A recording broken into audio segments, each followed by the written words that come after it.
Hi అండి. Welcome to TGPSC exams. మనం previous వీడియోలో అసఫ్ జాహీలు టాపిక్లో సాలార్జంగ్ వన్ యొక్క సంస్కరణలో భాగంగా 300 బిట్ దాకా మనం డిస్కస్ చేసామండి. నెక్స్ట్ మనం 301 బిట్స్ నుంచి మనం డిస్కస్ చేద్దాం ఈ వీడియోలో. ఓకే, 301 బిట్ వచ్చేసరికి 1876లో ఫిరానీ ఫ్యాక్టరీ స్థాపన జరిగిందండి. ఏ ఫ్యాక్టరీ అని అంటే ఫిరానీ ఫ్యాక్టరీ అండి. ఏ సంవత్సరంలో అంటే 1876. 302 బిట్ వచ్చేసరికి 1883 ఫిబ్రవరి 8లో సాలార్జంగ్ వన్ మరణించాడండి. ఎలా చనిపోయాడు అంటే కలరా వ్యాధితో చనిపోయాడు సాలార్జంగ్ వన్. ఎప్పుడు అంటే 1883లో చనిపోయాడండి. నెక్స్ట్ 303 బిట్ వచ్చేసరికి 1886లో మనకు వైద్య శాఖ ఏర్పాటు జరిగిందండి. మనం ప్రీవియస్ వీడియోలో చాలా శాఖల ఏర్పాటు చూసుకున్నామండి. రాజకీయ శాఖ, సైనిక శాఖ, ప్రజాపనుల శాఖ, అటవీ శాఖ, తపాలా శాఖ, ఇలా అనేక శాఖలు మనం ప్రీవియస్ వీడియోలో అండ్ అఫ్జలుద్దౌలా టైంలో ఇవి ఏర్పడినాయని మనం చదువుకున్నామండి సాలార్జంగ్ 2 సంస్కరణలో భాగంగా. సో అదే కాకుండా మనకి ఇప్పుడు వైద్యశాఖ ఏర్పాటు 1886లో జరిగిందండి. నెక్స్ట్ 304 బిట్ వచ్చేసరికి సాలార్జంగ్ స్వాప్నికుడే కానీ రాజనీతిజ్ఞుడు కాదు. అంటే ఆయన స్వాప్నికుడే కానీ రాజనీతిజ్ఞుడు కాదు అని ఎవరన్నారంటే డోరటన్ అండి.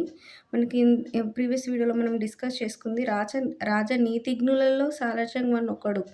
అంటే నీతిజ్ఞుల్లో ఒకడు అని అన్నది వహీద్ ఖాన్ అండి.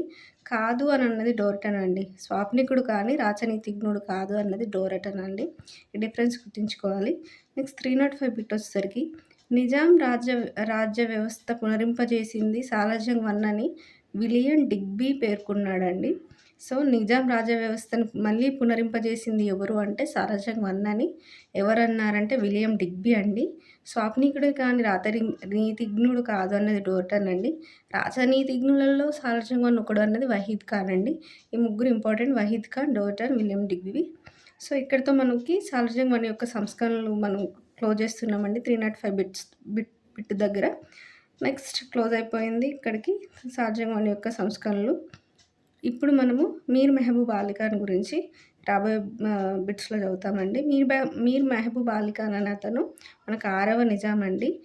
ఈయన టైం పీరియడ్ వచ్చేసరికి 1869 నుంచి 1911 వరకు అండి.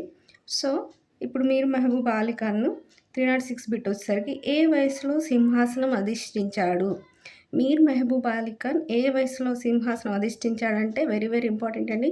జస్ట్ 3 years ఏజ్లోనే మీర్ మెహబూబ్ అలీ ఖాన్ నిజాంగా ప్రకటించబడ్డాడు, సింహాసనాన్ని అధిరోహించాడు. సో 3 years అంటే వెరీ స్మాల్ కదండి ఏజ్లో. సో ఆయనకి సంరక్షకులు ఎవరున్నారు అంటే అప్పుడు 307 బిట్ వచ్చేసరికి ఒకరు సాలార్జంగ్ వన్ అండి. నెక్స్ట్ షంషుల్ ఉమ్రా అండి. నెక్స్ట్ నరేంద్ర బహదూర్ అండి. వీరు ముగ్గురు మీర్ మెహబూబ్ అలీ ఖాన్కి సంరక్షకులు అండి. ఎవరు అంటే సాలార్జంగ్ వన్, షంషుల్ ఉమ్రా, నరేంద్ర బహదూర్. నెక్స్ట్ 308 బిట్ వచ్చేసరికి ఇతడికి శిక్షకుడు ఎవరు? వీళ్ళు సంరక్షకులు అండి. ఆయన చూసుకున్న టేక్ కేర్ చేసిన వాళ్ళు వీరు ముగ్గురు. శిక్షకుడు ఎవరు అని అంటే మీర్జా ఆషా బేగ్ అండి. మీర్జా ఆషా బేగ్. ఈ మీర్జా ఆషా బేగ్ అనే అతను మీర్జా గాలిబ్ యొక్క మనవడు అండి. సో గుర్తుంచుకోవాల్సింది ఏంటంటే శిక్షకుడు మీర్జా ఆషా బేగ్. ఈయన ఎవరి మనవడు అంటే మీర్జా గాలిబ్ యొక్క మనవడు. నెక్స్ట్ బిట్ వచ్చేసరికి 309. ఏ పత్రిక ఇతడిని లిటిల్ ఫెల్లోగా అభివర్ణించింది? అంటే 3 yearsకి సింహాసనం అధిష్ఠించాడు కదా అండి. సో అప్పుడు ఒక పత్రిక ఈయన లిటిల్ ఫెల్లో అని వర్ణించిందండి. ఏ పత్రిక అంటే టైమ్స్ ఆఫ్ ఇండియా. ఎవరిని? మీర్ మెహబూబ్ అలీ ఖాన్ని. నెక్స్ట్ 310 బిట్ వచ్చేసరికి పట్టాభిషేకం ఎక్కడ జరిగింది? ఈయనకు పట్టాభిషేకం ఎక్కడ జరిగిందండి? చౌమహల్లా ప్యాలెస్లో జరిగిందండి. ఏ సంవత్సరం అంటే 1884 ఫెబ్ 5th అండి. సో చౌమహల్లా ప్యాలెస్ అనేది మనం ప్రీవియస్ వీడియోస్లో మనం ఏం చదువుకున్నాం అంటే చౌమహల్లా ప్యాలెస్ అనేది స్టార్ట్ అయింది సలాబత్ కాలంలో. కంప్లీట్ అయింది అఫ్జలుద్దౌలా టైంలో అండి. సో అఫ్జలుద్దౌలా తర్వాత వచ్చిన ఈ మీర్ మెహబూబ్ అలీ ఖాన్ 6వ నిజాం ఈ చౌమహల్లా ప్యాలెస్లోనే పట్టాభిషేకం చేసుకున్నాడు. అది ఎప్పుడు అంటే 1884 ఫెబ్ 5th అని గుర్తుంచుకోవాలండి. నెక్స్ట్ 311 బిట్ వచ్చేసరికి ఈ వేడుకలకు హైదరాబాద్ సంస్థానాన్ని సందర్శించిన మొట్టమొదటి వైస్రాయ్ ఎవరు? అంటే ఇక్కడ మనం గుర్తుంచుకోవాల్సింది ఏంటంటే అప్పటి వరకు హైదరాబాద్ సంస్థానాన్ని ఏ వైస్రాయ్ సందర్శించలేదండి. ఇతని జన్మదిన వేడుకలు కాదండి, పట్టాభిషేకం వేడుకలు. ఈ పట్టాభిషేకం వేడుకలకు సందర్శించిన మొట్టమొదటి వైస్రాయ్ ఎవరంటే lord Ripon. So, lord Ripon వచ్చాడండి అప్పుడు హైదరాబాద్ సంస్థానానికి ఈయన పట్టాభిషేకం వేడుకలకు సందర్భంగా. నెక్స్ట్ 312 బిట్ వచ్చేసరికి మీర్ మెహబూబ్ అలీ ఖాన్‌కు బ్రిటిష్ వారు ఇచ్చిన బిరుదు ఏంటి? సో, మీర్ మెహబూబ్ అలీ ఖాన్‌కి బ్రిటిష్ వారు ఇచ్చిన బిరుదు ఏంటంటే స్టార్ ఆఫ్ ఇండియా. ఈ స్టార్ ఆఫ్ ఇండియా అనే బిరుదులు ఆల్రెడీ అఫ్జలుద్దౌలాకి గూడా ఈ స్టార్ ఆఫ్ ఇండియా అనే బిరుదు ఇచ్చారండి. తర్వాత మీర్ మెహబూబ్ అలీ ఖాన్‌కి గూడా బ్రిటిష్ వారు ఈ స్టార్ ఆఫ్ ఇండియా అనే బిరుదు ఇచ్చారు. ఇంకా రాబోయే నిజాంకి గూడా ఇస్తారు. మొత్తం ముగ్గురు నిజాంలకి ఇచ్చారండి. సో, మనం ఇప్పుడు మీర్ మెహబూబ్ అలీ ఖాన్ గురించి చదువుతున్నాం కాబట్టి మీర్ మెహబూబ్ అలీ ఖాన్‌కి ఇచ్చారనేది మనం ఇక్కడ గుర్తుంచుకోవాలి. దీనికి ముందు అఫ్జలుద్దౌలాకి కూడా ఇచ్చారు.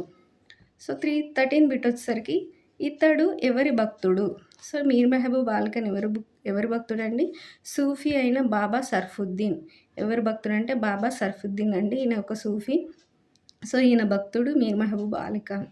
314 బిట్ వచ్చేసరికి బాబా సర్ఫుద్దీన్ సమాధి ఎక్కడ ఉంది?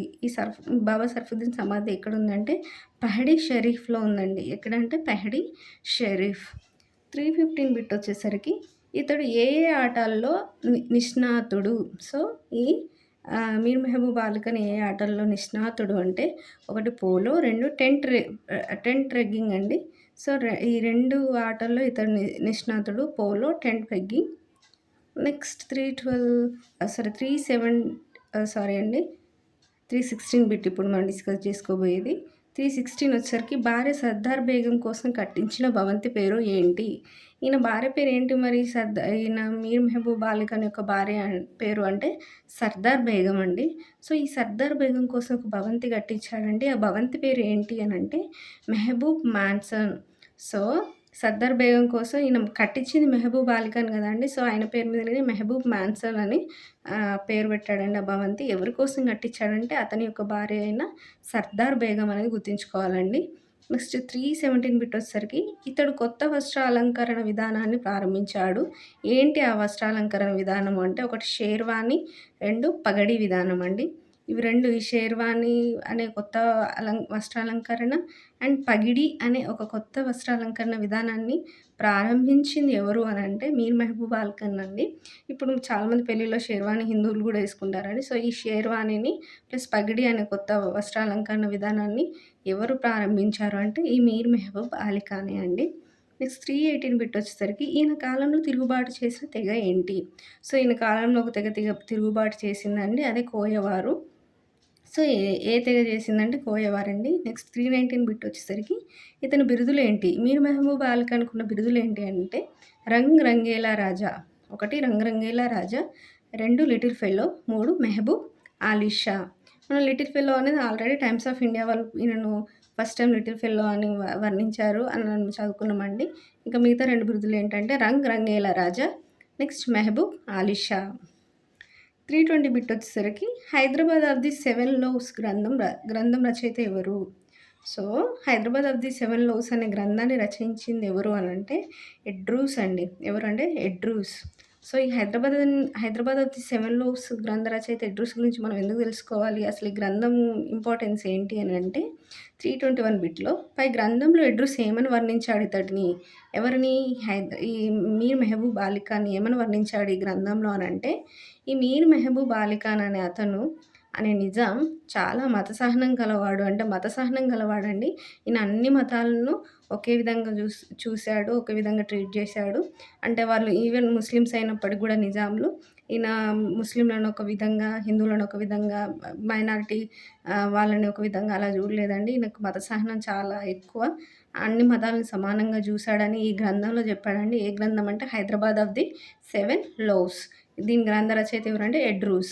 ఇంకా ఏం చెప్పాడు అతని గురించి ఈ గ్రంథంలో అంటే నీతి, శక్తి సామర్థ్యాలను ఆధారంగా ఉద్యోగాలు ఇచ్చాడు. అంటే ఈయన ఉద్యోగాలు ఏదో ఇప్పుడు ఏమంటారు గవర్నమెంట్ జాబ్స్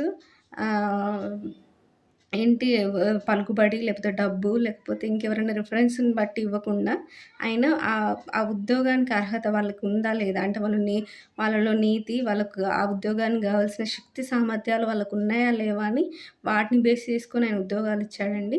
ఆహ్, అంటే ఇదొక మంచి ఆహ్, విషయం ఈయనలో ఈ 'మీర్ మెహబూబ్ అలీ ఖాన్‌లో' అన్న విషయాన్ని మనం ఇక్కడ గుర్తుంచుకోవాలి. మత సహనం గలవాడు. అంతేగాకుండా ఈయన ఉద్యోగాలు ఎలా ఇచ్చాడంటే, నీతి, శక్తి సామర్థ్యాల ఆధారంగానే ఇచ్చాడండి. అంటే ఎలిజిబుల్ ఎవరో వాళ్ళకి మాత్రమే ఇచ్చాడు అనేది ఇక్కడ ఇంపార్టెంట్. నెక్స్ట్ T22 బిట్ వచ్చేసరికి 1892లో ఏ శాసనం ఆధారంగా రాజ్యాంగ సంస్కరణలు జరిగాయి?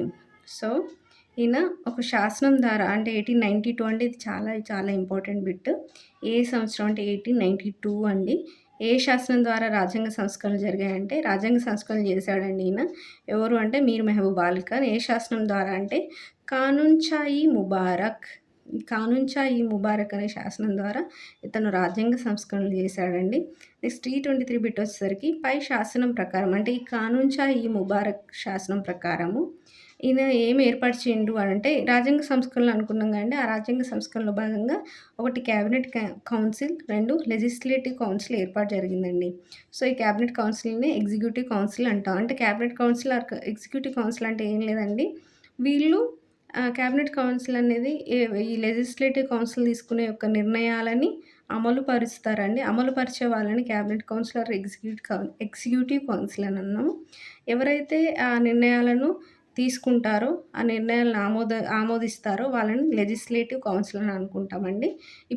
ఇప్పుడు గూడా మనకి పార్లమెంట్ విధానంలో అదే ఉందండి. లెజిస్లేటివ్ కౌన్సిల్, ఎగ్జిక్యూటివ్ కౌన్సిల్ ఇప్పుడు ప్రెజెంట్ గూడా మనకి మన ఆహ్, ఆహ్, ఇప్పుడున్న విధానంలో గూడా మనకి అదే ఉందండి. లెజిస్లేటివ్ కౌన్సిల్, ఎగ్జిక్యూటివ్ కౌన్సిల్ అని. సో, అప్పుడు 1892లోనే ఈయన కానూన్-ఈ ముబారక్ అనే శాసనం ద్వారా క్యాబినెట్ కౌన్సిల్‌ని ప్లస్ లెజిస్లేటివ్ కౌన్సిల్‌ని ఏర్పాటు చేశారండి. సో, 1892లోనే జరిగింది అనేది గుర్తుంచుకోవాలి. దేని ద్వారా అంటే కానూన్-ఈ ముబారక్ అనే శాసనం ద్వారా. నెక్స్ట్ T24 బిట్ వచ్చేసరికి లెజిస్లేటివ్ కౌన్సిల్ ఎప్పుడు ఏర్పాటు చేశారు? ఈ లెజిస్లేటివ్ కౌన్సిల్ ఎప్పుడు ఏర్పాటు చేశారంటే 1893 అండి. కానూన్-ఈ ముబారక్ అనే శాసనం రిలీజ్ అయింది 1892లో అండి. కానీ లెజిస్లేటివ్ కౌన్సిల్ ఏర్పాటు ఎప్పుడు జరిగిందంటే 1893 అండి. 93 అంటే నెక్స్ట్ ఇయర్ జరిగింది. సో, ఈ లెజిస్లేటివ్ కౌన్సిల్‌లో ఎంతమంది సభ్యులు అనంటే మొత్తం 19 మంది సభ్యులండి. మొత్తం ఎంతమందంటే 19 మంది సభ్యులండి. ఆ 19 మంది సభ్యులకి దివాను అధ్యక్షుడండి. సో, ఈ లెజిస్లేటివ్ కౌన్సిల్‌లో మొత్తం ఎంతమందంటే 19 అందులో దివాన్ అధ్యక్షుడు. ఏ సంవత్సరంలో ఏర్పాటు చేయబడిందంటే 1893. నెక్స్ట్ 325 బిట్ వచ్చేసరికి ఈ లెజిస్లేటివ్ కౌన్సిల్‌లో ముఖ్య సభ్యులు ఎవరు? మనం మొత్తం 19 మంది సభ్యులు అనుకున్నాం కదా అండి! ఈ 19 మంది సభ్యుల్లో ముఖ్య సభ్యులు ఎవరు అనంటే మనం అందరిని గుర్తుంచుకోవాల్సిన అవసరం లేదు. ముఖ్య సభ్యులని గుర్తుంచుకోవాలి. ఎవరు అంటే ఒకరు హైకోర్టు ప్రధాన న్యాయమూర్తి అండి. అంటే హైకోర్టు ప్రధాన న్యాయమూర్తి కూడా లెజిస్లేటివ్ కౌన్సిల్‌లో సభ్యుడు అని ఇక్కడ మనం గుర్తుంచుకోవాలి. నెక్స్ట్ ఉప న్యాయమూర్తి అండి. ఉప న్యాయమూర్తి కూడా ఉన్నారు. నెక్స్ట్ ఆర్థిక శాఖ కార్యదర్శి ఉన్నాడు. 4థ్ రెవెన్యూ శాఖ డైరెక్టర్ ఉన్నారు. 5థ్ జిల్లా పోలీస్ అధికారి ఉన్నారు. 6థ్ విద్యాశాఖ డైరెక్టర్ ఉన్నారండి. సో, వీళ్ళు 6గురు చాలా ఇంపార్టెంట్ అంటే ముఖ్యమైన సభ్యులండి లెజిస్లేటివ్ కౌన్సిల్‌లో అప్పుడు. ఇప్పుడు మనకు లెజిస్లేటివ్ కౌన్సిల్‌లో ఈ హైకోర్టు ప్రధాన న్యాయమూర్తులు, ఉప న్యాయమూర్తులు వీళ్ళు ఉండరండి లెజిస్లేటివ్ కౌన్సిల్‌లో. ఎందుకంటే మనకి లెజిస్లేటివ్ కౌన్సిల్, ఎగ్జిక్యూటివ్ కౌన్సిల్, ఆహ్, ఆహ్, జ్యుడిషియరీ అన్ని ఏమంటారు డివైడ్ చేయబడిందండి. సో, జ్యుడిషియరీ అనేది లెజిస్లేటివ్ కౌన్సిల్‌లో ఇన్వాల్వ్‌మెంట్ ఉండదు ఇప్పుడు ప్రెజెంట్‌లీ. కానీ అప్పుడు లెజిస్లేటివ్ కౌన్సిల్‌లో హైకోర్టు ప్రధాన న్యాయమూర్తి, ఉప న్యాయమూర్తి కూడా ఉన్నారు. ఆర్థిక శాఖ కార్యదర్శి, రెవెన్యూ శాఖ డైరెక్టరు, విద్యాశాఖ డైరెక్టరు, అంతేకాకుండా జిల్లా పోలీస్ అధికారి కూడా ఉన్నారండి ఇందులో. అది గుర్తుంచుకోవాలి. సో, ఇక్కడ ఇంకా ముఖ్యమైన ఇంపార్టెంట్ విషయం ఏంటి అనంటే ఈ కౌన్సిల్‌లో ప్రజాప్రతినిధులు ఎవరూ లేరు. అందరూ గవర్నమెంట్ ఉద్యోగస్తులే. అంటే ఇక్కడ చూసుకోవాల్సిందంటే ప్రజాప్రతినిధులు ఎవ్వరు కాదండి వీళ్ళందరూ. ఈ లెజిస్లేటివ్ కౌన్సిల్‌లో ఉన్నవాళ్ళు. వీళ్ళందరూ గవర్నమెంట్ ఉద్యోగస్తులే. అంటే వీళ్ళు నిజాం కింద ఉద్యోగం చేసేవారు మాత్రమే. వీళ్ళు ప్రజాప్రతినిధులు కాదు. ప్రజల చేత ఎన్నుకోబడిన వ్యక్తులు కాదు అనేది ఇక్కడ ఇంపార్టెంట్ అండి. ఈ 19 మంది సభ్యులు. సో, ఇక్కడికి మనం 325 బిట్స్ మనం కవర్ చేసామండి. నెక్స్ట్ బిట్స్ మనం నెక్స్ట్ వీడియోలో కవర్ చేద్దాం. ఇక్కడితో ఈ వీడియో క్లోజ్ చేద్దామండి. Thank you.